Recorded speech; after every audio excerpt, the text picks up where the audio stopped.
Record. Oke, langsung diklik aja.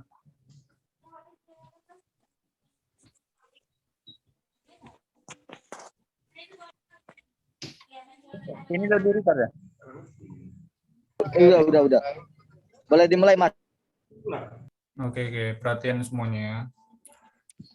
Assalamualaikum warahmatullahi wabarakatuh. Selamat pagi semuanya. Waalaikumsalam warahmatullahi wabarakatuh. Waalaikumsalam warahmatullahi wabarakatuh. Selamat pagi. Pagi.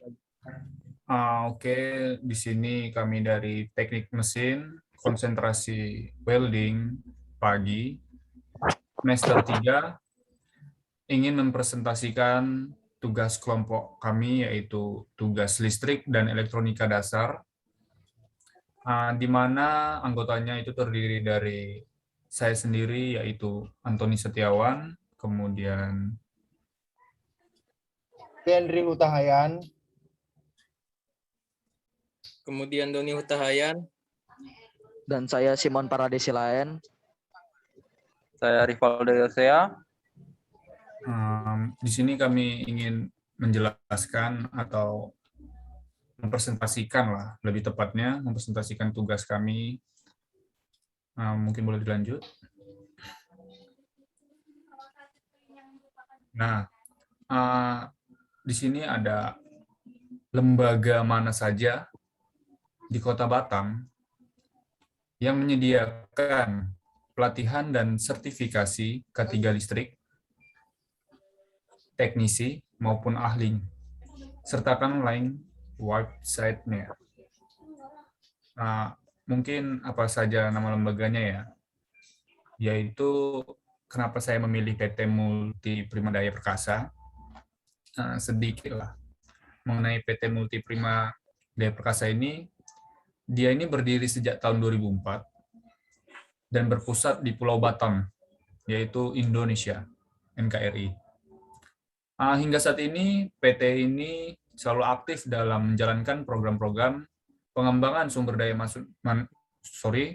manusia, industri, dan sangat mendukung upaya-upaya peningkatannya. Dengan pengalaman profesionalisme, keramahan, dan kelengkapan prasarana. PT ini berusaha untuk dapat memberikan program dan layanan terbaik serta berupaya meningkatkan kinerja setiap waktunya. PT ini melahirkan lebih dari 20.000 kompetensi profesional yang handal, yang dapat diandalkanlah dalam dunia industri. Dengan program unggulan dari program ahli K3 hingga kompetensi listrik dan lain-lain. Nah, pengembangan manajemen dan ketenagaan kerjaannya yang ditingkatkan sesuai dengan kebutuhan dunia industri. Ini tentu menjadi kebanggaan dan memotivasi kami untuk selalu dapat memberikan yang terbaik.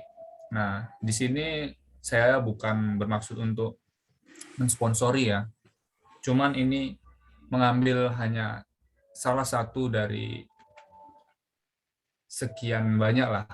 Nah, kemudian sertifikat kompetensi yang dikeluarkan BNSP atau Kemenker. Nah, sertifikat dan kartu lisensi dari Kemenaker RI. Nah, di sini nih berapakah biaya pelatihannya?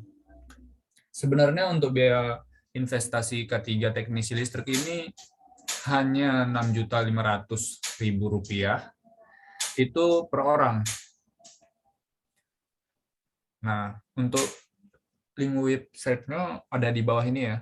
Mungkin rekan-rekan atau yang lain ingin mengunjungi website-nya bisa langsung diklik aja. Mungkin untuk selanjutnya bisa dilanjutkan oleh Simon Parade. Terima kasih. Terima kasih pada Mas Anton telah memberikan saya kesempatan untuk membaca. Oke, saya akan membaca soal nomor 2. Berikanlah contoh lowongan kerja di Leglin yang membutuhkan kompetensi K3 listrik, teknisi maupun ahli. Sertakan link websitenya. Oke. Apa saja nama PT, departemen, dan tupoksinya? Jawabannya itu Auto Elektrikan atau Teknisi K3 Listrik PT Mandiri Herindo Adi Perkasa, Kalimantan Timur. Dan B, berapa kisaran gajinya? Itu kisaran gajinya itu 6.700.000 sampai dengan 9.450.000 rupiah. Nah, yang C, apakah Anda berminat? Jawabannya tentu saja, karena saya memiliki kompetensi di bidang K3 listrik serta memiliki sertifikasi K3 listrik yang dikeluarkan oleh Kemenaker RI. Untuk link atau website ada di bawah ya. Soal selanjutnya akan dijelaskan kepada saudara Zendri Utahayan. Pada Zendri Utahayan waktu dan tempat dipersilakan. Ya, terima kasih ya Saudara Simon karena telah memberi saya kesempatan untuk membaca soal nomor 3 ya. Oke, kita lanjutkan saja. Apa saja perbedaan dari teknisi K3L atau K3K listrik dengan ahli K3L atau K3 listrik? Jika dibandingkan dengan ahli K3 umum, mana yang Anda sukai dan dibutuhkan di industri Batam? Oke, jawabannya itu perbedaan teknisi K3 listrik dengan ahli K3 listrik ialah teknisi K3 listrik bertugas pemasangan instalasi, perlengkapan dan peralatan listrik di transmisi listrik, pemeliharaan instalasi, perlengkapan dan peralatan listrik di pembangkit listrik. Jika ahli K3L hanya menjaga jalannya pelaksanaan peraturan K3L, mengontrol keadaan lingkungan kerja, mulai dari mengecek kondisi listrik, menganalisis sifat pekerjaan, dan mengawasi prosesnya produksi. Membuat laporan terkait pelaksanaan tugas K3 dan diberikan kepada instansi yang berwenang. Ya, yang saya sukai ialah ahli K3 umum. Karena di industri Batam ini, ahli K3 umum itu sangat banyak dibutuhkan. Dibanding dengan teknisi K3 listrik itu sangat sedikit lah di Batam ini yang diperlukan. Oke ya, untuk soal nomor 4, saya serahkan kepada Doni. Waktu dan tempat saya persilahkan.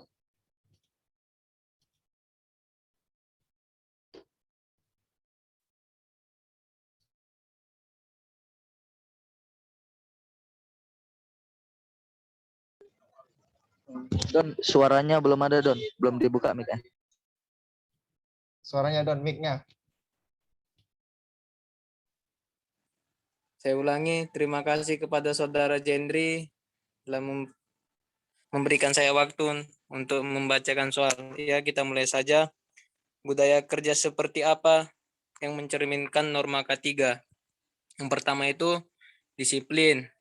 Disiplin itu yang berperilaku senantiasa berpijak pada peraturan. Terus yang kedua itu keterbukaan. Keterbukaan itu untuk memberi dan menerima informasi yang benar kepada sesama mitra kerja untuk kepentingan perusahaan. Yang ketiga itu saling menghargai. Perilaku menunjukkan penghargaan terhadap individu. Yang keempat itu kerjasama. Kerjasama itu untuk memberikan dan menerima kontribusi dari dan atau kepada mitra kerja dalam mencapai sasaran dan target perusahaan. Ya, mungkin nomor 5 akan dijelaskan oleh Saudara Simon.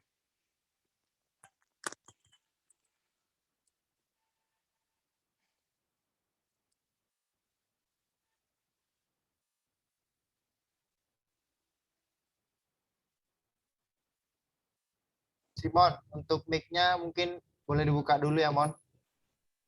Oke, saya ulangi. Apakah soal nomor 5? Apakah K3L termasuk dalam regulasi di bawah PUIL 2011? Jelaskan secara rinci. Jawabannya menurut PUIL Topwil ayat 920 B6, beberapa ketentuan peralatan listrik diantaranya: 1. Peralatan yang rusak harus segera diganti dan diperbaiki. Untuk peralatan rumah tangga seperti saklar, fitting, kontak-kontak, setrika listrik, pompa listrik yang mengakibatkan kecelakaan listrik. Nomor 2, tidak diperbolehkan mengganti pengaman arus lebih dengan kapasitas yang lebih besar, mengganti kawat pengaman lebur dengan kawat yang kapasitasnya lebih besar, masang kawat tambahan pada pengaman lebur dan menambah daya. Oke, untuk soal selanjutnya akan dibacakan oleh saudara Ripaldo Yosia. Pada saudara Ripaldo Yosia dipersilakan. Baik, terima kasih untuk Saudara Simon waktu dan tempatnya. Saya akan membacakan soal nomor 6. Soal nomor 6 itu apa yang dipelajari K3L untuk bidang transmisi, distribusi, pemanfaatan pembangkit, sistem penyalur petir, ruangan khusus. Apa saja perbedaan perencanaan, pemasangan, dan pemeliharaan yang dimaksud pada kurikulum sertifikasi K3L? Jawabannya itu yang pertama, transmisi dalam K3L ini adalah proses penyaluran tenaga listrik dari pembangkitan hingga saluran distribusi. Yang kedua, distribusi K3L adalah penerima tenaga listrik dari pembangkit. Nomor 3, pemanfaatan pembangkit yaitu untuk menyalurkan tenaga listrik.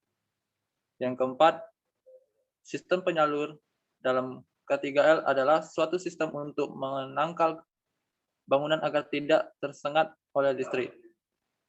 Lalu nomor 6, ruang khusus dalam K3L yaitu ruangan terbatas jika terjadi kondisi bahaya.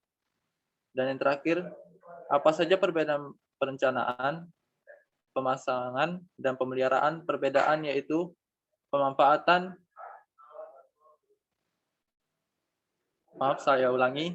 yaitu pemanfaatan listrik wajib mengacu kepada standar bidang kelistrikan dan ketentuan peraturan perundang-undangan. Selanjutnya, soal nomor 7 akan dibacakan oleh Mas Anton. Untuk waktu dan tempat saya persilakan untuk Mas Anton. Oke, terima kasih untuk rekan saya Rivaldo atau Pak Ijo ya. Mungkin di sini saya ingin melanjutkan. Apa saja yang dibutuhkan dalam bekerja di bidang kelistrikan? Apakah sama tupoksi teknis atau maintenance kelistrikan di dunia migas, Medermod, nah itu contohnya, atau manufaktur di Shimano. Nah, mungkin jawabnya itu APD di dalam bidang kelistrikan. Nah, itu sebenarnya yang umumnya ada helm safety, wear pack, sarung tangan, kemudian pelindung muka ya. Pelindung muka itu sebenarnya tergantung. Ada yang untuk kayak masker doang, terus ada yang full. Kalau misalnya untuk contoh, kalau di Medermod tuh ada yang namanya tuh welder. Welder itu dia biasa menggunakan kayak helm yang full gitu. Kadang ada yang topeng dia biasa dibilang. Nah, cuman kalau yang biasa pekerja lapangannya itu kadang hanya menggunakan masker. Nah, kemudian menggunakan sepatu safety. Sepatu safety itu sangat penting. Kemudian ada body harness, sabut pengaman. Mungkin ini agak keliru ya. Yang benar itu sabuk pengaman.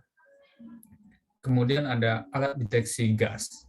Nah, jadi kalau misalnya ada gas kebocoran, jadi digunakanlah alat ini. Kemudian ada APAR. Nah, APAR ini itu alat pemadam kebakaran ya. Jadi kalau misalnya terjadi ada kebakaran, itu nanti bisa digunakan APAR-nya. Kemudian, nah, yang terakhir ini ada kotak P3K. Kotak P3K ini sangat penting. Karena kalau misalnya ada yang terjadi kecelakaan seperti luka atau sebagainya, itu kita harus sedia kotak P3K. Mungkin bisa dilanjut.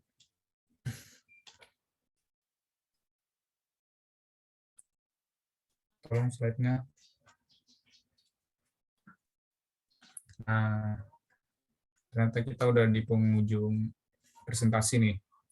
Mungkin presentasi yang kami bisa sampaikan hanya segitu. Mungkin kalau ada kurang atau lebihnya, mungkin kebanyakan kurangnya ya mohon maaf. Thank you for attention. Wabillahi taufiq wal hidayah. Assalamualaikum warahmatullahi wabarakatuh. Waalaikumsalam warahmatullahi wabarakatuh. Terima kasih Selamat ya. siang. Terima kasih ya teman-teman. Terima kasih.